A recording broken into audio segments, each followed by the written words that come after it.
Per molt que faci esforços per entendre-ho, no ho puc entendre. No puc entendre que el president del govern espanyol, el senyor Pedro Sánchez, no agafi el telèfon al president de la Generalitat de Catalunya. Perquè jo, com a alcaldessa, agafo el telèfon a qualsevol veí. M'hagin votat, no m'hagin votat, tinguin les meves ideologies o no les tinguin, perquè els alcaldes i els presidents hem d'estar a l'altura. Per la independència, ni un vot enrere. Jo vinc del món local i els nostres alcaldes i alcaldesses, els nostres regidors, també han estat represaliats. A Madrid ens van imposar una arsal injusta que els volia convertir en mers gestors.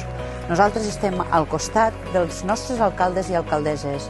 Anirem a Madrid a defensar el territori, a lluitar contra la repressió i també a que deroguin aquesta norma injusta que vol represaliar el món local.